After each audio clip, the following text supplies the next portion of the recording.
Ladies and gentlemen, Raymond Miller.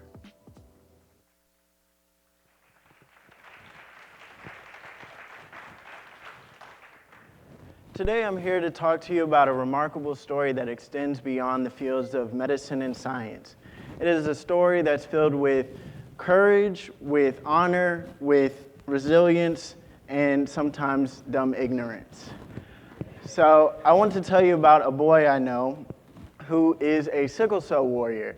Now, to give you some background, sickle cell is a hereditary blood disorder that misshapes your blood cells, your red blood cells. So they look crescent shaped instead of a full hole shape, and they do not travel through the body well and don't hold oxygen well. In this case, it causes many complications. Now, it's very predominant in the African American community, as 1 in 13 African Americans hold the trait, which means that they are capable of passing down this disease, and 1 in 365 African Americans have the disease itself.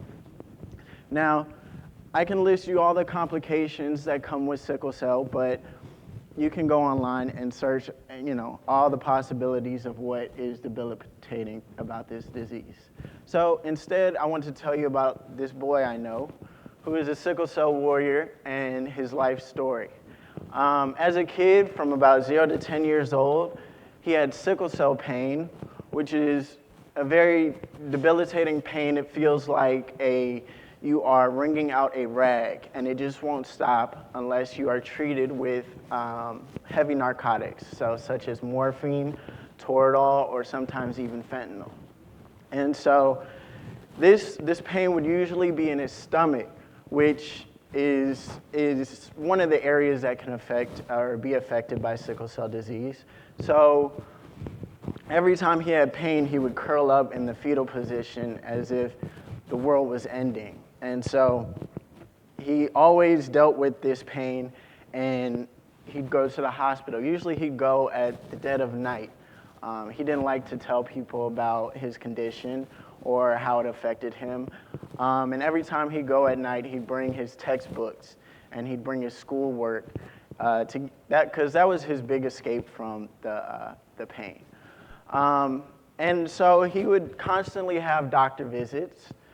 He would go to an eye doctor regularly, about once a year, because his retina may fall out, or if it doesn't fall out, he may go blind. He'd go and get MRIs every year because he is high risk for stroke. Or he'd just see his hematologist to get day-to-day medicine to deal with his complications. And then one doctor visit, he found out that he had gallstones and needed his gallbladder removed. And so he had a scheduled appointment to get his gallbladder removed in the summer to avoid this school year. Well, one time he had a sickle cell crisis where he vomited blood and he had immense pain in his stomach. And so he got admitted to the hospital, and they said it's going to have to come out now. Now, his mom washed up, went back home, and got whatever she needed, and she asked him, "What do you need?" And I said, bring the schoolwork. And so she brought the schoolwork. April 11th, 2010 is kind of where his life changed. It is where he had the most fear ever in his life. Leading up to the surgery and watching as the anesthesia is pushed into his veins, he is scared. And he just can't explain that fear, that emotion. But he goes under and he comes out, and everything is fine. And once everything is fine, he has to walk around the hospital with a pillow on his stomach to ease the pain from the surgery. He finally gets out of the hospital, and the first thing he does when he gets home is he goes and he mows the lawn. And that was probably the dumbest decision for anyone around him, but for him, it meant everything to him, because it's getting back to a normal lifestyle where it doesn't feel as if he's different. Then in his teenage years, his pain moved to his chest and to his head because stress induces sickle cell crises as well. And so he would still take part in activities such as the marching band, marching in the dead of heat of August, or going into the cold fall months of October and November. And sometimes he gets sickle cell crisis doing marching band, or he wanted to take part in going to activities such as an amusement parks. Some roller coasters ended up in the hospital. But he was determined that he was going to do anything and everything everyone else was doing. And then he graduated with one of the highest degrees, international baccalaureate degree. And he decided it's time to go to Florida because it's warm. He doesn't have to deal with the cold anymore. This young man is me. And when I tell you that sickle cell is a very debilitating and chronic illness, it's more than just pain.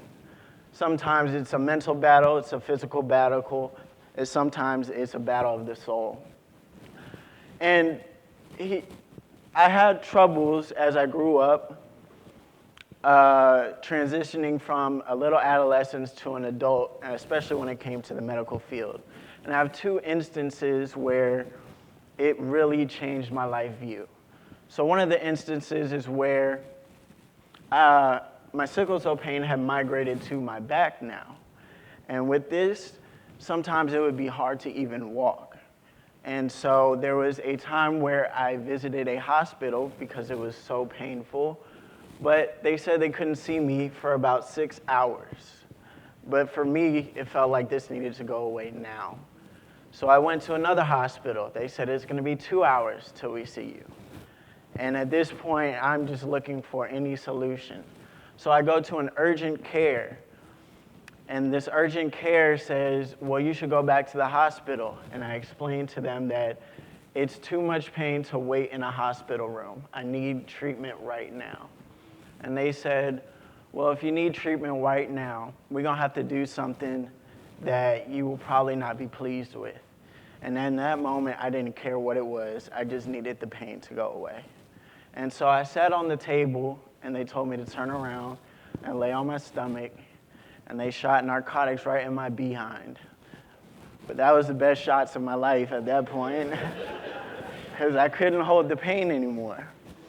And so this is just an instance where, as a kid, I was seen immediately, as sickle cell was something that was high on the priority list for physicians when you are a child. But when you grow up, it's a different case.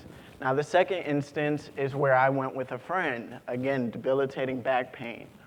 And he's there to comfort me, make me laugh. I'm sitting there in the waiting room just enjoying my time with my friend, even though I'm killed with pain at this moment. And I'm there to see a nurse, and she takes my vitals, and the first thing she says to me is, well, you don't look sick.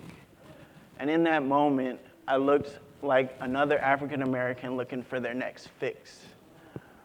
So again, sickle cell is this battle that is very hard to deal with, especially transitioning from adolescence to adulthood. And so I'm here not only to share this story, but share some awareness and advocacy, because a lot of factors go into things such as being there for a friend. Even though this nurse turned me away, my friend was able to take me to another hospital. It's always something to deal with, but it's always better to have a community with you, is something I learned from adolescence to adulthood. And so with this journey, I also want to share other ways, such as awareness as donating blood, or even the people you vote for. Because I am one person who, I ended up with a job after I graduated college, but I did not like that job. So I just quit that job, and I decided I'm going to move to Memphis. Well, my mom was not pleased with that, more so because I no longer have insurance. So the first thing I do is go get some insurance. But my life should not depend on having some insurance, on how successful I am in order to afford insurance.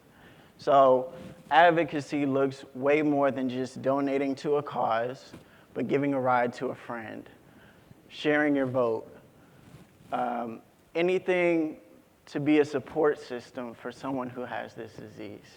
And so this is why I'm here to tell you about my story. Thank you.